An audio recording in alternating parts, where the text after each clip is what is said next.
നമസ്കാരം. പഞ്ചായത്തി രാജ് സിസ്റ്റത്തിൻ്റെ സെക്കൻഡ് പാർട്ടിലേക്ക് സ്വാഗതം. ഫസ്റ്റ് പാർട്ടിൽ നമ്മൾ പഞ്ചായത്ത് രാജ് സിസ്റ്റത്തിൻ്റെ പ്രത്യേകതകളെപ്പറ്റിയാണ് ചർച്ച ചെയ്തത്.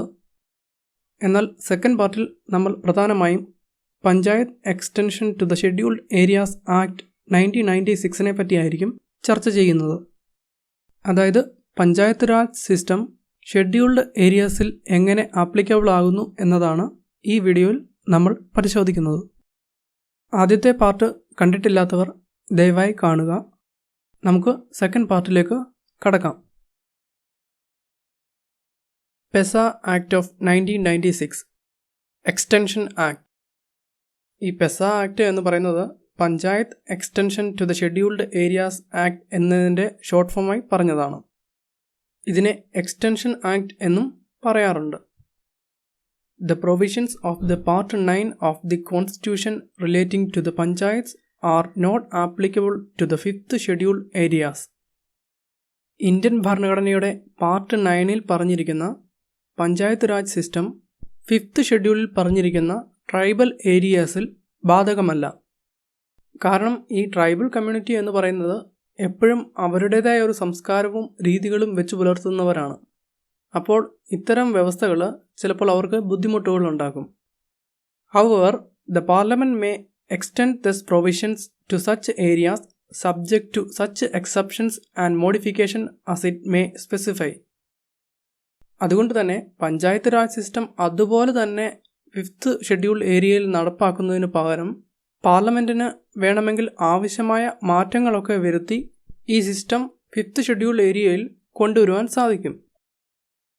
Under this provision, the Parliament has enacted the provisions of the Panchayat Extension to the Scheduled Areas Act 1996, popularly known as the PESA Act or the Extension Act. ഇങ്ങനെ പാർലമെൻറ്റിൽ 5th ഷെഡ്യൂൾ ഏരിയയ്ക്ക് അനുയോജ്യമാം വിധം panchayat extension to the scheduled areas act 1996 എന്നൊരു നിയമം കൊണ്ടുവന്നു. ഇത് PESA act എന്നും എക്സ്റ്റൻഷൻ ആക്ട് എന്നും അറിയപ്പെടുന്നു.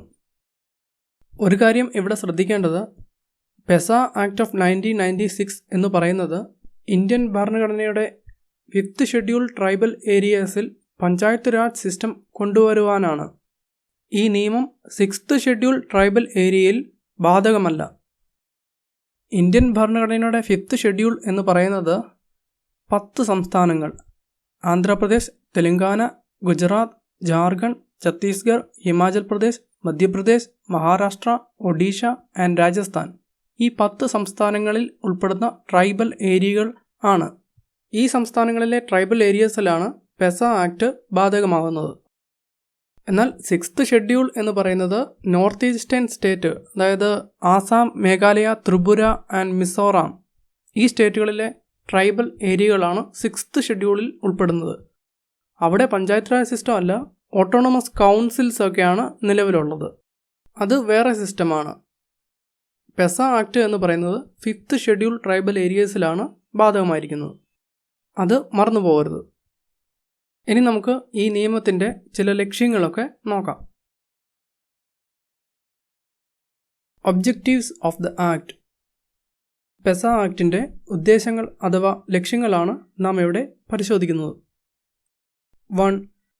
To extend the provisions of Part 9 of the Constitution relating to the Panchayats to the scheduled areas with certain modifications.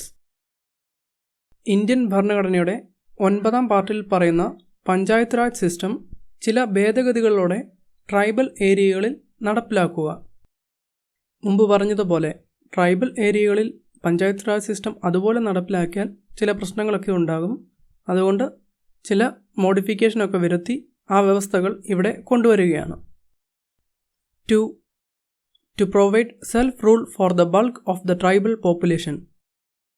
ഗോത്രജന വിഭാഗങ്ങൾക്ക് സ്വയംഭരണം സാധ്യമാക്കുക എന്നതാണ് അടുത്ത ലക്ഷ്യം. 3. To have village governance with participatory democracy and to make the Gram Sabha a nucleus of all activities. പങ്കാളിത്ത ജനാധിപത്യത്തിലൂടെ ഗ്രാമഭരണം നടത്തുകയും ഗ്രാമസഭയെ എല്ലാ പ്രവർത്തനങ്ങളുടെയും കേന്ദ്രമാക്കുകയും ചെയ്യുക. അതായത് ഗോത്രജന വിഭാഗങ്ങളുടെ പങ്കാളിത്തത്തോടുകൂടി ഗ്രാമഭരണം സാധ്യമാക്കുകയും ഗ്രാമസഭയെ എല്ലാ പ്രവർത്തനങ്ങളുടെയും കേന്ദ്രബിന്ദുവായി ശക്തിപ്പെടുത്തുകയും ചെയ്യുക എന്നതാണ് അടുത്ത ലക്ഷ്യം. 4. To evolve a suitable administrative framework consistent with the traditional practices. ഗോത്രവിഭാഗ ജനങ്ങളുടെ പാരമ്പര്യ സമ്പ്രദായങ്ങൾക്കനുസൃതമായി ഒരു ഭരണചട്ടക്കൂട് നിർമ്മിക്കുക. 5. To safeguard and to preserve the traditions and customs of tribal communities. ഗോത്രവിഭാഗങ്ങളുടെ പാരമ്പര്യവും ആചാരങ്ങളും സംരക്ഷിക്കുകയും സുരക്ഷിതമാക്കുകയും ചെയ്യുക. 6. To empower Panchayat at the appropriate level with the specific powers conducive to tribal requirements. Tribal ഏരിയയ്ക്ക് അനുയോജ്യമായ രീതിയിൽ പഞ്ചായത്തിൻ്റെ വിവിധ തലങ്ങൾക്ക് ആവശ്യമായ അധികാരങ്ങൾ നൽകുക. 7. To prevent Panchayat at the higher level from assuming the powers and authority of Panchayat at the lower level of the Gramasabha. ഏറ്റവും താഴെ തട്ടിലുള്ള പഞ്ചായത്തുകളുടെയും ഗ്രാമസഭകളുടെയും അധികാരങ്ങൾ പഞ്ചായത്തിൻ്റെ ഉയർന്ന തലങ്ങൾ കൈക്കലാക്കുന്നത് തടയുക. അതായത് അധികാരം എപ്പോഴും ഗ്രാസ് റൂട്ട് ലെവൽ, താഴെ തട്ടിൽ തന്നെ നിക്ഷിപ്തമായിരിക്കണം എന്നാണ് ഇവിടെ പറയുന്നത്. ഇത്രയുമാണ് പെസ ആക്ട് 1996ൻ്റെ ലക്ഷ്യങ്ങൾ. ഈ ലക്ഷ്യങ്ങൾ പ്രാവർത്തികമാക്കാൻ വേണ്ടിയാണ് ഈ നിയമം കൊണ്ടുവന്നിട്ടുള്ളത്. അടുത്തതായി നമുക്ക് ഈ നിയമത്തിൻ്റെ ചില ഫീച്ചേഴ്സ്, പ്രത്യേകതകൾ നോക്കാം. Features of the act. 1. A state legislation on the panchayats in the scheduled areas shall be in consonance with the customary law, social and religious practices and traditional management practices of community resources. സംസ്ഥാന നിയമപ്രകാരം scheduled ഏരിയാസിൽ കൊണ്ടുവരുന്ന panchayat Raj system അവിടുത്തെ സാമൂഹികവും മതപരവും പരമ്പരാഗതമായി തുടർന്നു പോകുന്ന സമ്പ്രദായ രീതികളോടും ചേർന്നു പോകുന്നവയായിരിക്കണം. 2. A village shall ordinarily consist of a habitation or a group of habitations or a hamlet or a group of hamlets comprising a community and managing its affairs in accordance with the traditions and customs. ഇവിടെ scheduled ഏരിയയിലെ വില്ലേജിനെ define ചെയ്തിരിക്കുകയാണ്. Scheduled ഏരിയയിൽ village അഥവാ ഗ്രാമം എന്ന് പറയുന്നത് ഒന്നോ അതിലധികമോ വാസസ്ഥലങ്ങളുടെ കൂട്ടായ്മ അല്ലെങ്കിൽ ചെറു ഗ്രാമങ്ങളുടെ കൂട്ടായ്മ എന്നിവയൊക്കെയാണ്. അതോടൊപ്പം അവിടുത്തെ ജനസമൂഹം പാരമ്പര്യങ്ങളും ആചാരങ്ങളും ഒക്കെ അനുസരിച്ച് ജീവിതം മുന്നോട്ട് കൊണ്ടുപോകുന്നവരായിരിക്കും. ഇതാണ് ഷെഡ്യൂൾഡ് ഏരിയയിലെ വില്ലേജ് എന്ന concept. 3. Every village shall have a Grama Sabha consisting of persons whose names are included in the electoral rolls for the Panchayat at the village level. എല്ലാ ഗ്രാമങ്ങളിലും ഗ്രാമസഭ ഉണ്ടായിരിക്കും. ഈ ഗ്രാമസഭയിലെ അംഗങ്ങൾ എന്ന് പറയുന്നത് ആ ഗ്രാമത്തിലെ പഞ്ചായത്ത് ഇലക്ഷന് വേണ്ടി തയ്യാറാക്കപ്പെട്ട വോട്ടർ പട്ടികയിലെ അംഗങ്ങളായിരിക്കും. 4. Every Grama Sabha shall be competent to safeguard and preserve the traditions and customs of the people, their cultural identity, community resources, and the customary mode of dispute resolution. Scheduled ഏരിയസിൽ create ചെയ്യപ്പെടുന്ന ഗ്രാമസഭകൾക്ക് അവിടുത്തെ പാരമ്പര്യവും ആചാരങ്ങളും സംസ്കാരവും സംരക്ഷിക്കുകയും കാത്തുസൂക്ഷിക്കുകയും ചെയ്യുവാനുള്ള അധികാരങ്ങൾ ഉണ്ടായിരിക്കണം. അതോടൊപ്പം ഇത്തരം കാര്യങ്ങളുമായി ബന്ധപ്പെട്ട തർക്കങ്ങൾ പരിഹരിക്കുവാനും ഗ്രാമസഭകൾക്ക് സാധിക്കണം. അതായത് ഷെഡ്യൂൾഡ് ഏരിയസിൽ അവിടുത്തെ സംസ്കാരവും പാരമ്പര്യങ്ങളും എല്ലാം കാത്തുസൂക്ഷിക്കുവാനുള്ള ചുമതല ഗ്രാമസഭകൾക്ക് ഉണ്ട്. 5. Every Grama Sabha shall 1. Approve of the plans, programs and projects for social and economic development before they are taken up for implementation by the Panchayat at the village level. ഗ്രാമസഭകളുടെ ചില അധികാരങ്ങളാണ് ഇവിടെ പറയുന്നത്. ഗ്രാമപഞ്ചായത്ത് തലത്തിൽ സാമൂഹിക സാമ്പത്തിക വികസനത്തിനു വേണ്ടി ഏതൊരു പദ്ധതിയും പരിപാടികളും പ്രൊജക്റ്റുകളും ഇംപ്ലിമെൻ്റ് ചെയ്യുന്നതിന് മുമ്പ് അനുമതി കൊടുക്കേണ്ടത് ഗ്രാമസഭയുടെ ഉത്തരവാദിത്തമാണ്. അതായത് ഗ്രാമസഭകളുടെ അനുമതിയോടുകൂടി മാത്രമേ ഇത്തരം പദ്ധതികൾ അവിടെ നടപ്പിലാക്കുവാൻ സാധിക്കൂ. 2. Be responsible for the identification of beneficiaries under the poverty alleviation and other programs.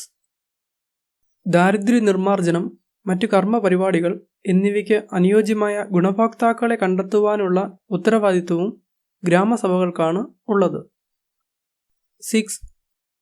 Every panchayat at the village level shall be required to obtain from the Grama Sabha a certification of utilization of funds for the above plans, programs and projects. എല്ലാ ഗ്രാമപഞ്ചായത്തുകളും മേൽപ്പറഞ്ഞ പദ്ധതികൾക്കും പരിപാടികൾക്കും വേണ്ടി പണം ചെലവഴിക്കുവാൻ ഗ്രാമസഭകളുടെ സാക്ഷ്യപ്പെടുത്തൽ ആവശ്യമാണ്. അതായത് scheduled ഏരിയാസിൽ വികസന പ്രവർത്തനങ്ങൾക്ക് വേണ്ടി പദ്ധതികൾ ആവിഷ്കരിക്കുന്നതിനും പണം ചെലവഴിക്കുന്നതിനും ഗ്രാമസഭകളുടെ അനുമതി ആവശ്യമാണ്. 7. The reservation of seats in the scheduled areas in every panchayat shall be in proportion to the population of the communities. Scheduled ഏരിയാസിൽ പഞ്ചായത്ത് തലത്തിലുള്ള റിസർവേഷൻ എന്ന് പറയുന്നത് ഓരോ കമ്മ്യൂണിറ്റിയുടെയും ജനസംഖ്യ അനുസരിച്ച് ആയിരിക്കണം.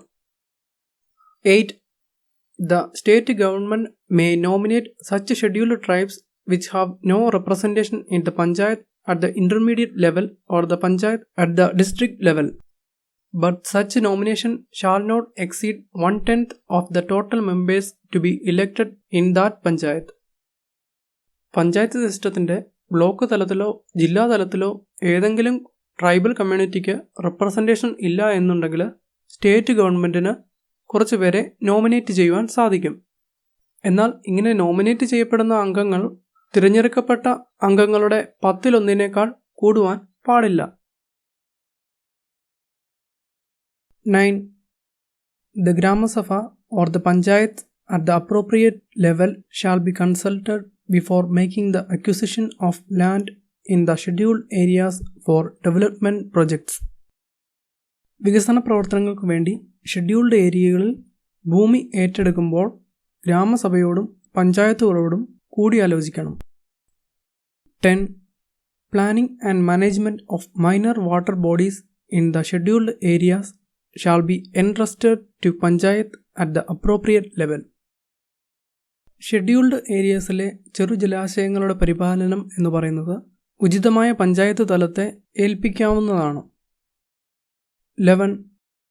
The recommendations of the Grama Sabha or the Panchayat at the appropriate level shall be mandatory for grant of prospecting license or mining lease for minor minerals in the scheduled areas.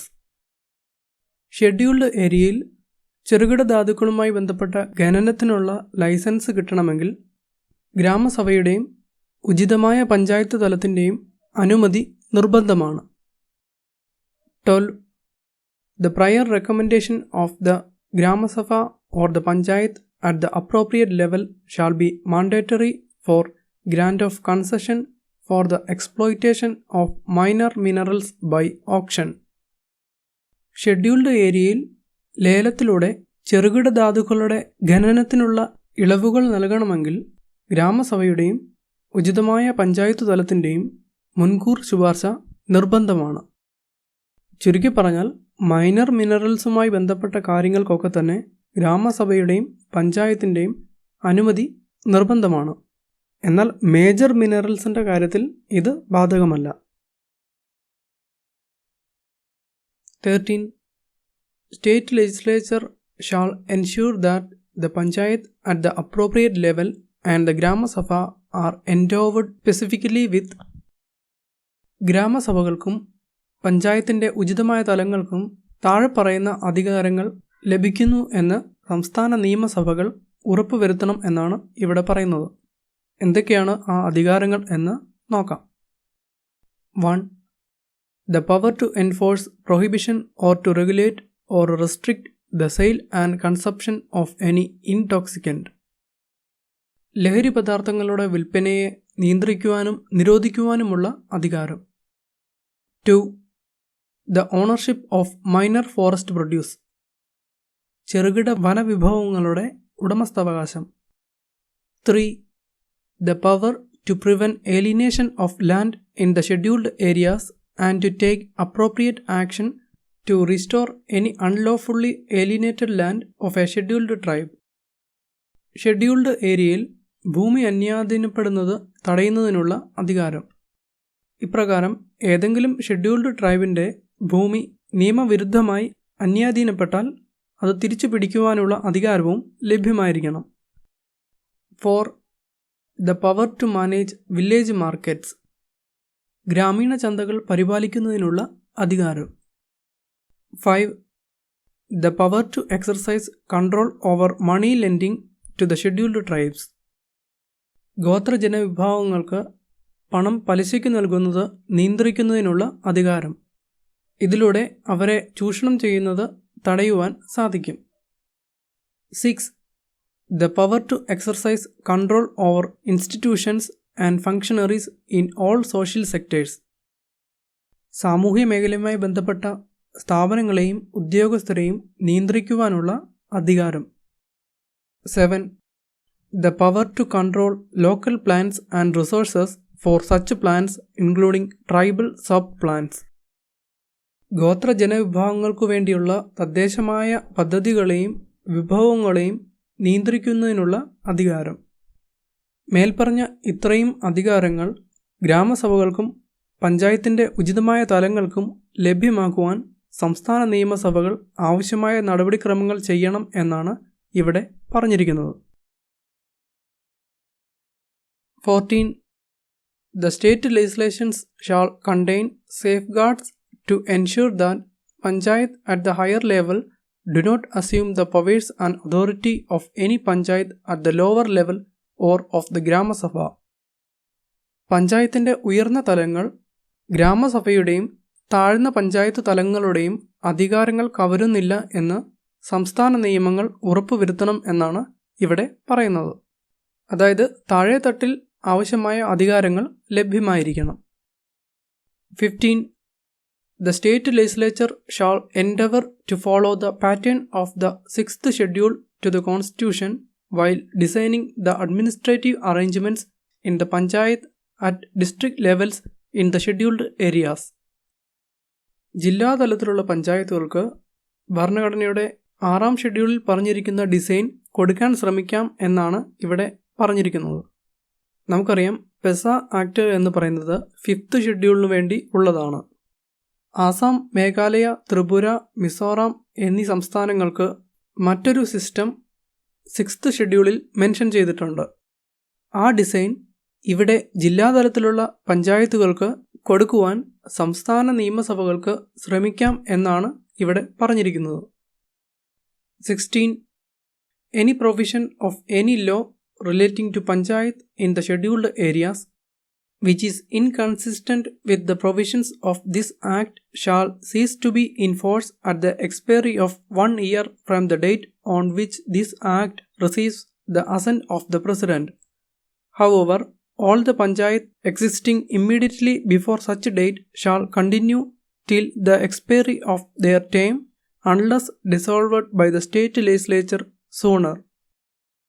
ഈ നിയമം വരുന്നതോടുകൂടി നിയമത്തിൻ്റെ ഉള്ളടക്കത്തിന് വിരുദ്ധമായ എന്തെങ്കിലും കാര്യങ്ങൾ മറ്റേതെങ്കിലും നിയമത്തിൽ ഉണ്ടെങ്കിൽ അവയെല്ലാം തന്നെ അസാധുവാക്കപ്പെടും.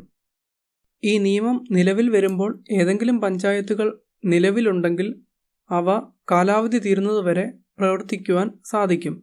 അല്ലെങ്കിൽ സംസ്ഥാന നിയമസഭകൾക്ക് അവയെ പിരിച്ചുവിടാവുന്നതും ആണ്. ഈ വ്യവസ്ഥ ഈ നിയമം പ്രാബല്യത്തിൽ വന്നപ്പോൾ നിലവിലുണ്ടായിരുന്ന പഞ്ചായത്തുകളെ സംബന്ധിക്കുന്നവയാണ്, അത്ര ഇമ്പോർട്ടൻ്റ് അല്ല. അപ്പോൾ ഇത്രയുമാണ് പെസ ആക്ടിൻ്റെ പ്രധാനപ്പെട്ട സവിശേഷതകൾ. ഇനി നമുക്ക് പഞ്ചായത്ത് രാജ് സിസ്റ്റത്തിൻ്റെ പൊതുവായ ചില കാര്യങ്ങൾ കൂടി നോക്കേണ്ടതായിട്ടുണ്ട്. Finances of Panchayati Raj. ഇനി പഞ്ചായത്ത് രാജ് സിസ്റ്റത്തിൻ്റെ സാമ്പത്തിക കാര്യങ്ങളൊക്കെ നോക്കാം. അതായത് എങ്ങനെയാണ് ഫംഗ്ഷൻ ചെയ്യുവാൻ ആവശ്യമായ വരുമാനം ഒക്കെ ലഭിക്കുന്നത് എന്ന് പരിശോധിക്കാം. The Second Administrative Reforms Commission of India 2005 to 2009 has summarized the sources of revenue of the Panchayati Raj institutions (PRIs) in the following way. 2005 മുതൽ 2009 വരെ ഇന്ത്യയിൽ നിലവിൽ വന്ന രണ്ടാം ഭരണപരിഷ്കാര കമ്മീഷൻ പഞ്ചായത്തുകളുടെ വരുമാന സ്രോതസ്സിനെ താഴെ പറയുന്ന രീതിയിൽ ക്രോഡീകരിച്ചിരിക്കുന്നു. 1. Grants from the Union Government based on the recommendations of the Central Finance Commission as per Article 280 of the Constitution. Article 280 പ്രകാരം നിലവിൽ വരുന്ന സെൻട്രൽ ഫിനാൻസ് കമ്മീഷന്റെ നിർദ്ദേശപ്രകാരം സെൻട്രൽ ഗവൺമെൻറ്റിൽ നിന്നും ലഭിക്കുന്ന ഗ്രാൻറ്റുകൾ. ഓർക്കണം, സെൻട്രൽ ഗവൺമെൻറ് പഞ്ചായത്തുകൾക്ക് നേരിട്ട് അല്ല ഗ്രാൻറ്റ് കൊടുക്കുന്നത്. പകരം പഞ്ചായത്തുകൾക്കുള്ള ഗ്രാൻറ്റുകൾ കൂടെ ഉൾപ്പെടുത്തി സംസ്ഥാനങ്ങൾക്ക് ആണ് സെൻട്രൽ ഗവൺമെൻറ് പണം അനുവദിക്കുന്നത്. 2. Devolution from the state government based on the recommendations of the State Finance Commission as per Article 243I. Article 243I പ്രകാരം രൂപം കൊണ്ട സംസ്ഥാന ധനകാര്യ കമ്മീഷന്റെ നിർദ്ദേശം അനുസരിച്ച് സംസ്ഥാനങ്ങളിൽ നിന്നും പഞ്ചായത്തുകൾക്ക് ലഭിക്കുന്ന തുക. 3. Loans or grants from the state government. സംസ്ഥാന സർക്കാരിൽ നിന്നും ലഭിക്കുന്ന ലോണുകൾ, ഗ്രാൻറ്റുകൾ എന്നിവ. 4. Program specific allocation under centrally sponsored schemes and additional central assistance. Central ഗവൺമെൻറ്റുമായി ബന്ധപ്പെട്ട പദ്ധതികൾ നടപ്പിലാക്കുമ്പോൾ ലഭിക്കുന്ന പദ്ധതി വിഹിതങ്ങൾ. 5. Internal resource generation, tax and non-tax. പഞ്ചായത്തുകൾക്കും ചില ടാക്സൊക്കെ ചുമത്തുവാനുള്ള അധികാരമുണ്ട്. അതോടൊപ്പം ഫീ തുടങ്ങിയ ചില നോൺ ടാക്സ് വരുമാന സ്രോതസ്സുകളും പഞ്ചായത്തുകൾക്ക് ഉണ്ട്. പ്രധാനമായും ഇത്രയുമാണ് പഞ്ചായത്തുകളുടെ പ്രധാന വരുമാന സ്രോതസ്സ്. എന്നിരുന്നാലും പഞ്ചായത്തുകൾക്ക് ശരിയായ രീതിയിൽ ഫംഗ്ഷൻ ചെയ്യുവാനാവശ്യമായ വരുമാനം ലഭിക്കുന്നില്ല എന്നതാണ് വസ്തുത. ഇതിനു കാരണം പഞ്ചായത്തുകളുടെ പ്രവർത്തനം കൂടുതലായും സ്റ്റേറ്റ് ഗവൺമെൻറ്റിൻ്റെയും സെൻട്രൽ ഗവൺമെൻറ്റിൻ്റെയും ഗ്രാൻറ്റുകളെ ആശ്രയിച്ചാണ് നിലകൊള്ളുന്നത്. പലപ്പോഴും സ്റ്റേറ്റ് ഗവൺമെൻറ് വളരെ കുറച്ച് തുക മാത്രമേ പഞ്ചായത്തുകൾക്ക് അനുവദിക്കുന്നുള്ളൂ. പഞ്ചായത്തുകൾക്ക് സ്വയം വരുമാനം കണ്ടെത്തുവാനും സാധിക്കുന്നില്ല. ഇങ്ങനെ പഞ്ചായത്തുകളുടെ സാമ്പത്തിക അവസ്ഥ വളരെ ശോചനീയമായ അവസ്ഥയിലാണ് എന്ന് രണ്ടാം ഭരണപരിഷ്കാര കമ്മീഷൻ ചൂണ്ടിക്കാണിക്കുന്നു.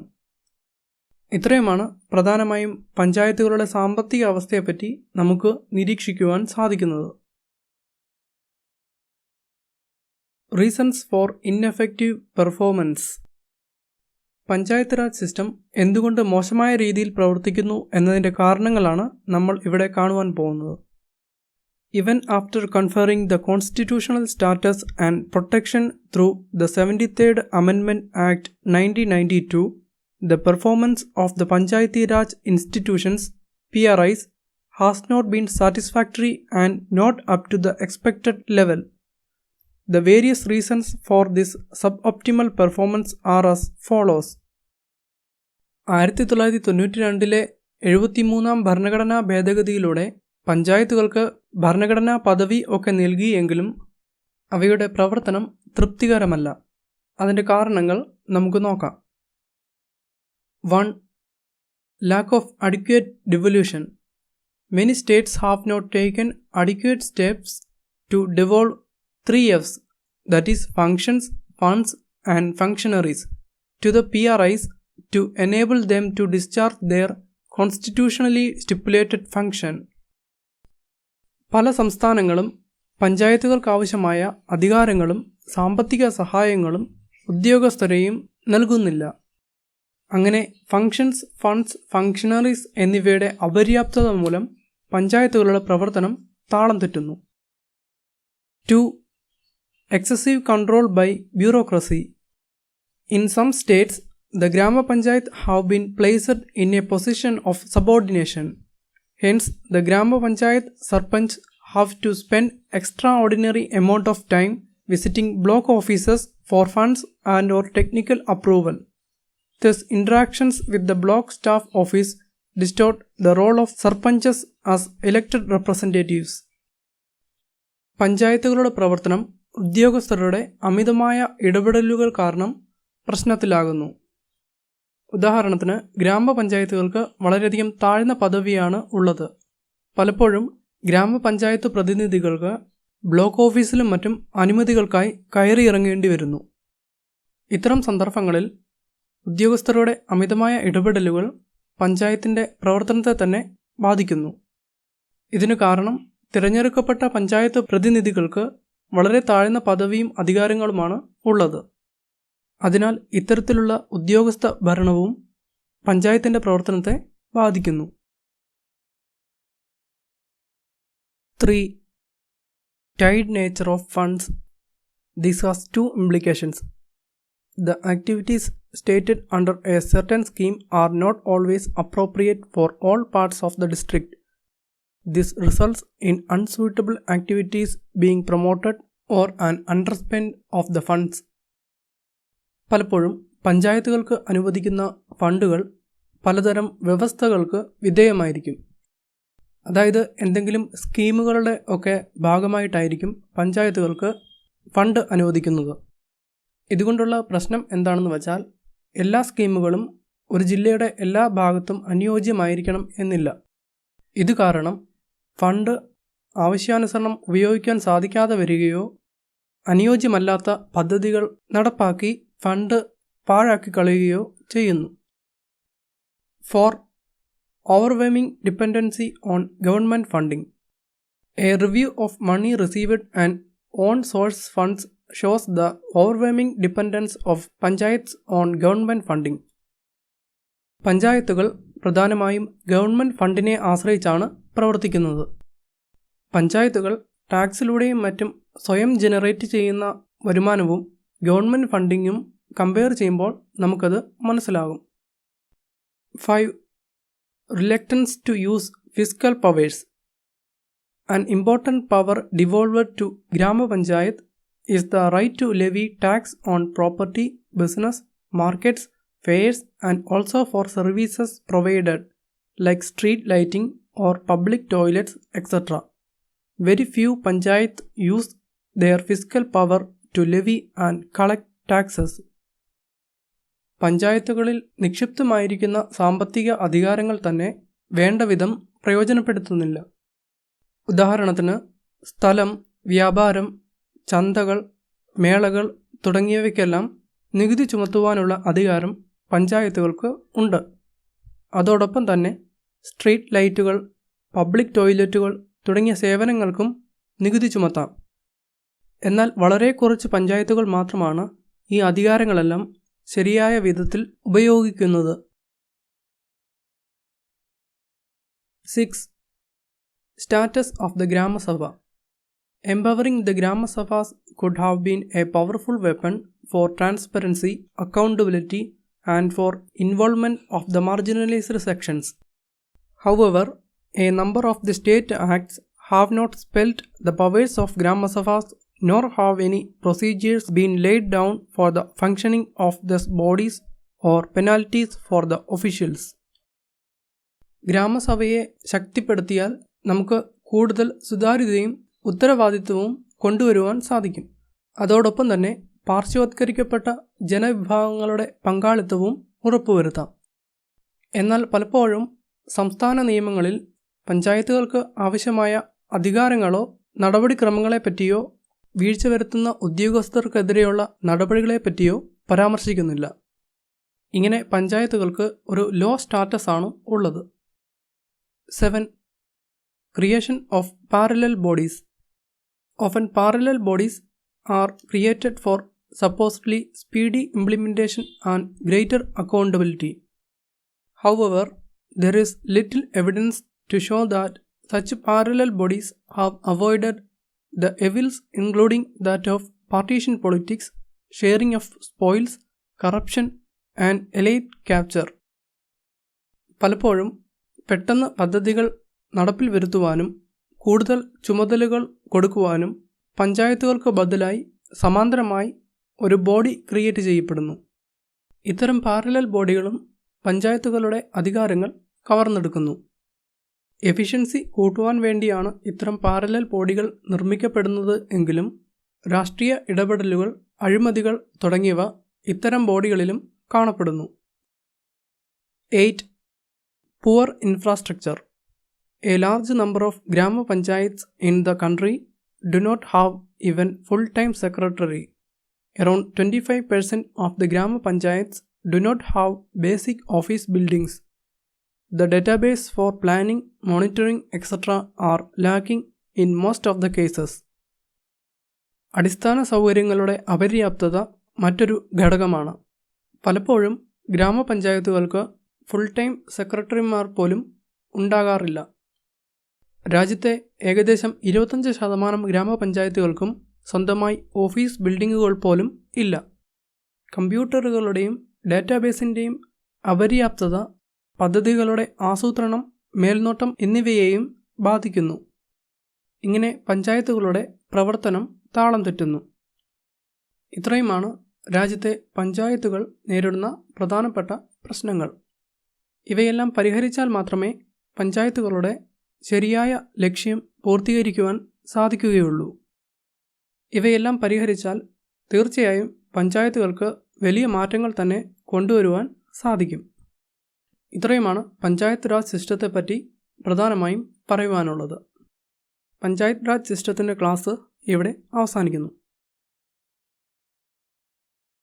ഈ വീഡിയോ ഇവിടെ അവസാനിക്കുന്നു.